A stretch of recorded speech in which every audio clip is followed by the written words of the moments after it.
Hello नमस्कार साथियों। कैसे हो आप सभी लोग। आज हम पढ़ रहे हैं अध्याय 9 राजस्थान में आधारभूत सेवाएं। हम पढ़ रहे हैं कक्षा 6 की पुस्तक हमारा राजस्थान। आज हम बात करेंगे कि सरकार के द्वारा राजस्थान में कौन कौन सी आधारभूत सेवाएं उपलब्ध करवाई जा रही है। तो शिक्षा, चिकित्सा, परिवहन और स्वास्थ्य, इतनी सारी सुविधाएं राजस्थान सरकार के द्वारा आम जन को प्रदान की जा रही है और ये सरकार का दायित्व होता है। ठीक है। और इसी प्रकार आगे जो ये सुविधाएं हैं उनके बारे में एक एक करके चर्चा करेंगे। पहली है शिक्षा।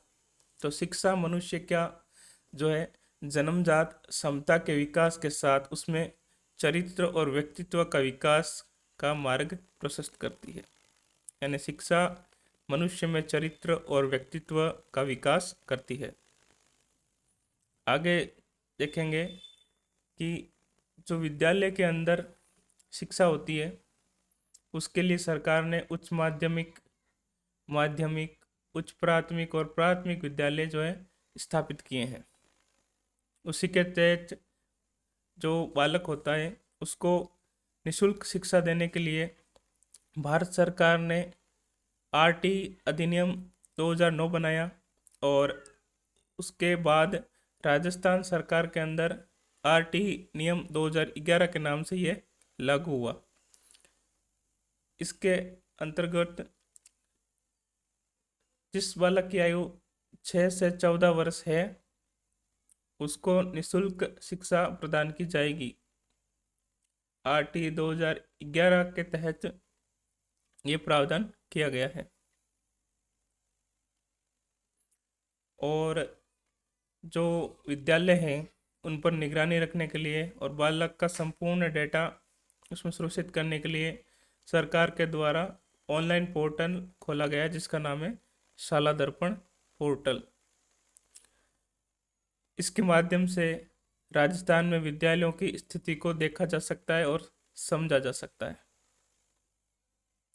इसके साथ साथ बालिका विकास के लिए सरकार ने इंदिरा प्रियदर्शनी योजना और गार्गी पुरस्कार योजना भी चलाई है। फिर दूसरी है साक्षरता। साक्षरता की बात की जाए तो वर्ष 2011 की जनगणना के आधार पर राजस्थान की कुल जो साक्षरता है वो हो जाएगी आपके 66.11%, जिनमें पुरुष साक्षरता हो जाएगी आपके 79.19 और महिला साक्षरता हो जाएगी आपके 52.12। तो तीनों ही आपको याद रखनी पड़ेंगी क्योंकि तीनों के ऊपर ही पिछली परीक्षा में प्रश्न बन चुके हैं। इसके बाद हम पढ़ेंगे स्वास्थ्य की सेवाएं। इसमें कुछ खास जानकारी नहीं दे रखी है लेकिन कुछ एक दो पॉइंट है जो आपको ध्यान में रखना आवश्यक है। जैसे कि जो स्वास्थ्य केंद्र होता है जो सरकार के द्वारा गाँव में तहसील स्तर या राज्य स्तर पर जो स्थापना उसकी की जाती है उसकी आबादी आपको देखनी पड़ेगी कि कितनी आबादी पर कौन सा केंद्र खोला जाता है।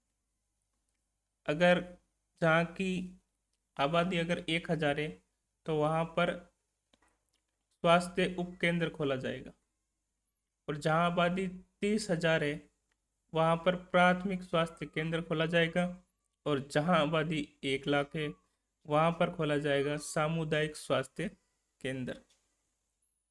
फिर आयुर्विज्ञान महाविद्यालयों की बात की गई है। आयुर्विज्ञान महाविद्यालय जो है आपके जयपुर, जोधपुर, अजमेर, बीकानेर, कोटा और उदयपुर में स्थित है। ठीक है। जिन जिन को मैंने हाईलाइट किया है खास तौर से उनका ध्यान रखना और नोट्स बना सकते हो चाहो तो, और पुराने पेपर को साथ साथ देखते चले। और अभी वर्तमान आपको पता होगा कि 33 जिलों की जगह 41 बना दिए गए हैं जिले और वहाँ पर 30 सरकारी मेडिकल कॉलेज खोले जा चुके हैं वर्तमान में, जिसमें 2 तो केंद्र के द्वारा संचालित है और 28 राज्य सरकार के द्वारा संचालित है। अब स्वास्थ्य की योजनाएं भी सरकार ने बहुत सारी चला के रखी है। एक आपके है आयुष्मान भारत योजना, जिसके तहत जो है निःशुल्क इलाज किया जाता है। उसके बाद है मुख्यमंत्री सहायता और जीवन रक्षा कोष।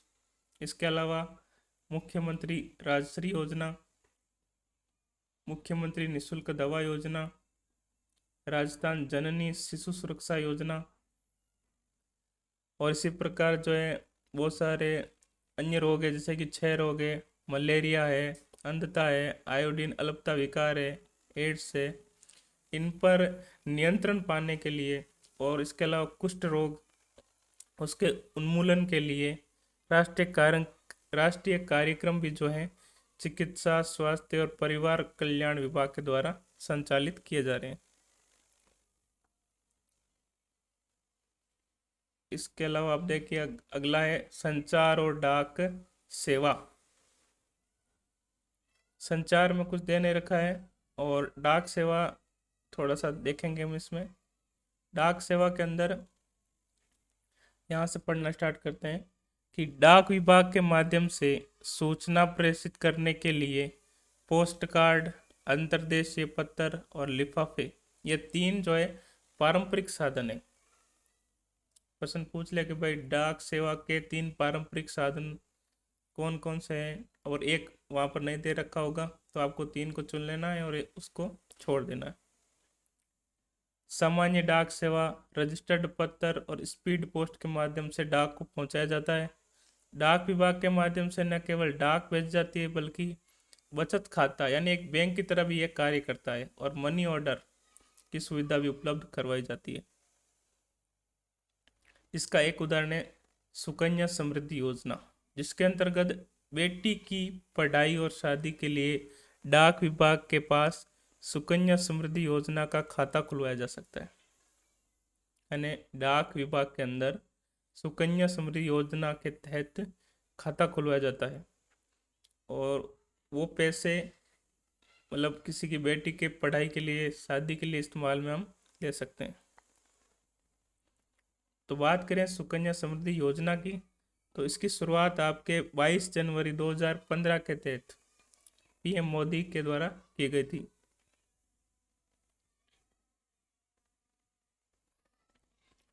उसके बाद हम पढ़ेंगे बैंक की सेवाएं। इसके अंदर आपको बाकी कुछ भी याद नहीं रखना है, बस इतना याद रख लेना कि आरबीआई, भारतीय रिजर्व बैंक की स्थापना 1935 में हुई थी, और इसका मुख्यालय जो वर्तमान में है आपके मुंबई, महाराष्ट्र में। इसके बाद परिवहन सेवा पढ़ेंगे।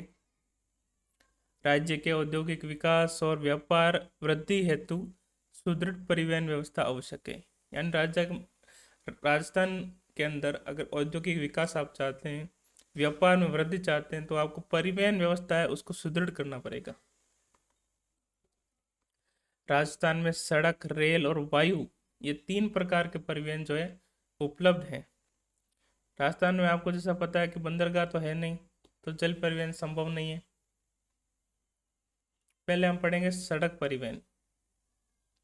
सड़क परिवहन की बात करें तो वर्तमान में राजस्थान के अंदर सड़कों की लंबाई जो है वो 3,17,121 किलोमीटर अभी वर्तमान में है 2024-25 के तहत।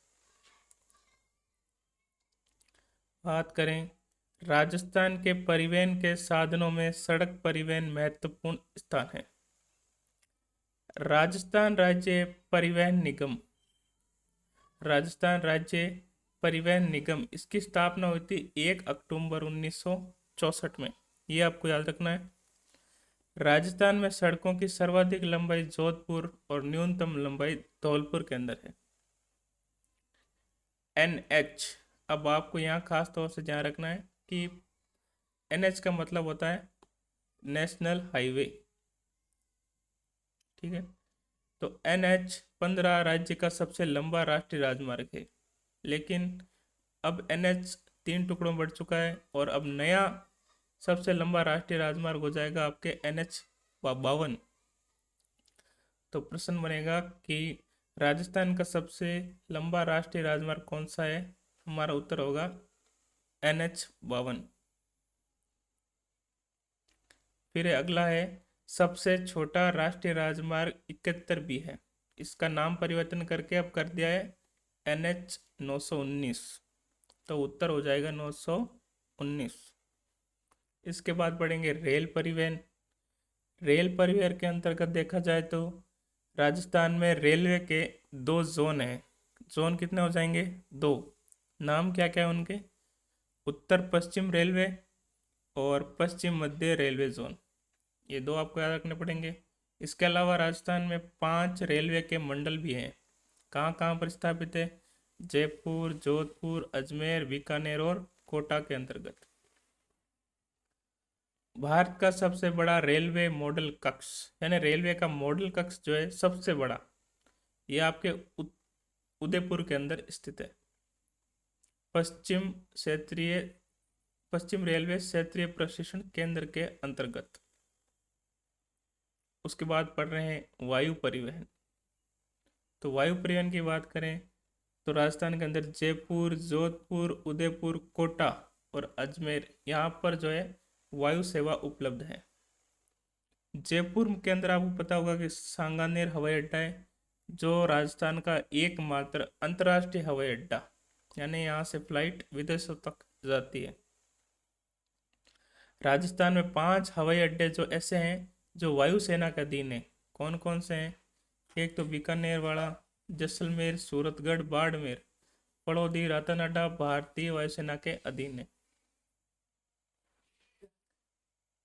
राजस्थान में पहली रेलगाड़ी, अब बात करें राजस्थान में पहली रेलगाड़ी कब चली, तो ये जयपुर रियासत के अंतर्गत आगरा फोर्ट, यानी आगरा के किले से लेकर बांदी कुई दोसा यहाँ तक चली थी। और चली कब थी? अप्रैल 1874 में।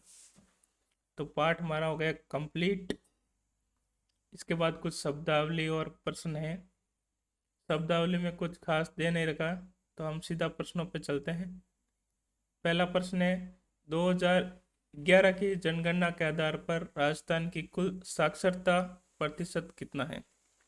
तो पीछे पढ़ चुके हैं 66.11, और 2 और ऑप्शन है वो भी हम देखें तो 79.19 ये पुरुष साक्षरता हो जाएगी और 52.12 ये महिला साक्षरता हो जाएगी। इसके अलावा 108 निःशुल्क आपातकालीन सेवा, ये आपको पता होगा कि ये स्वास्थ्य सेवा से जुड़ी हुई है। अब पूछा रहा है खालिस्तान है राज्य का सबसे लंबा राष्ट्रीय राजमार्ग, तो ये NH 52 पीछे मैंने पढ़ाया है। और सबसे छोटा राष्ट्रीय राजमार्ग, इसका नाम परिवर्तन करके 919। बैंक ऐसी संस्था है जो मुद्रा का व्यवसाय करती है। किसका व्यवसाय करती है? बैंक मुद्रा का। और राजस्थान में आयुर्विज्ञान महाविद्यालय किन किन जिलों में है? तो पीछे हम पढ़ चुके हैं कि जयपुर, जोधपुर, उदयपुर, बीकानेर, कोटा और अजमेर, इतने जिलों के अंदर आयुर्विज्ञान महाविद्यालय स्थित हैं। तो वीडियो जो है हमारा कंप्लीट होने जा रहा है और पार्ट को हमने कर लिया कंप्लीट। अब मिलेंगे एक नए वीडियो के साथ, तब तक के लिए जय हिंद, धन्यवाद दोस्तों।